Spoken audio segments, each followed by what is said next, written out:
video on using fixed assets in Xero.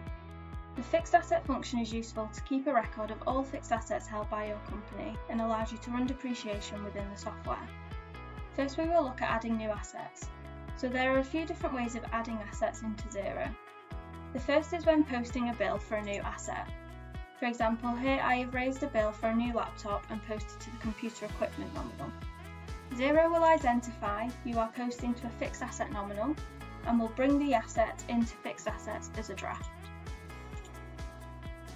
So we should be able to see it here now, Apple laptop. You can then just select the draft asset, check the details, you need to add the fixed asset type and the depreciation start date, and then you can register the asset. This asset will now appear as a registered asset. You can also add an asset by using the Add New Asset icon.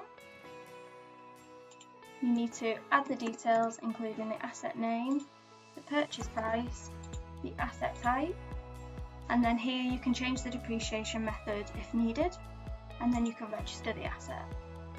Again, this will bring it into the registered section. The next way to add fixed assets, which is useful if you need to add multiple assets at once, for example when importing your fixed assets into Xero, is to use the import function.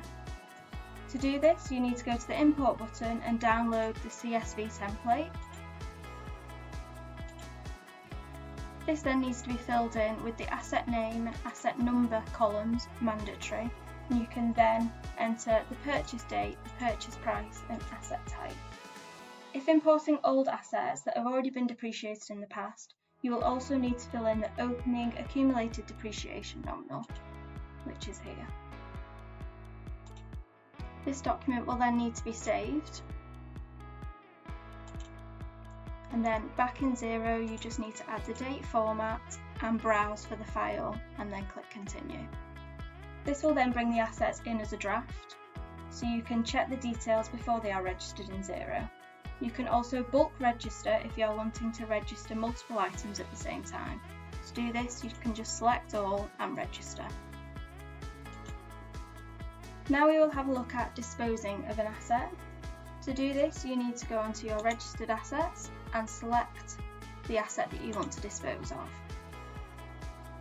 You then go to options in the top right hand corner of the screen and then dispose.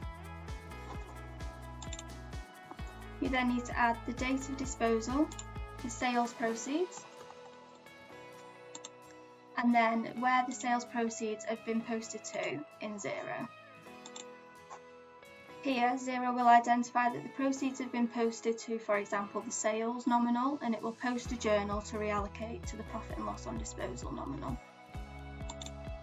You can then select if you would like depreciation run in the final year, and then you can show a summary of the journals that will be posted.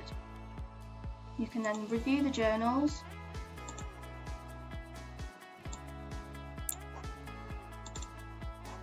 and select where you would like the disposal to be posted to.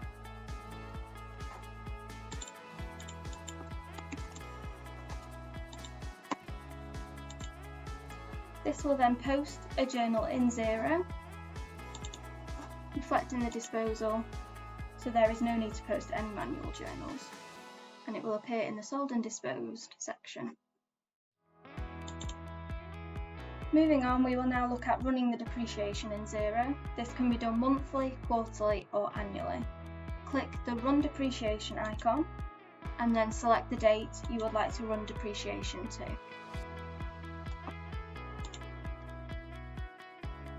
This will then post the depreciation journal for you, and you can check the amounts before it is posted. Lastly, we will now look at some useful reports in relation to the fixed assets. The two main fixed asset reports we are going to look at are under the financial statement section, and the first includes the fixed asset reconciliation. So here you can change the date and the period that you want to run the report for. And this report is always worthwhile running once adding all the fixed assets to to run the reconciliation report as it highlights any differences between the assets in Xero and the nominals, the balance sheet nominals. So as we can see here, I have multiple differences which I will then need to look at to ensure that they both agree as asset. The next report we will look at is the depreciation schedule, which effectively is the fixed asset register in Xero. You can customise this report by changing the date and adding in or taking out any columns that you do not need. You can also reorder columns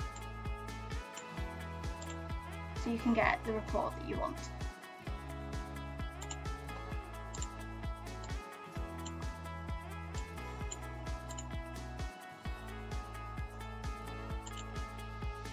You can then save a custom report as a custom, and then this will make the report that you have formatted the default when you run it in the future.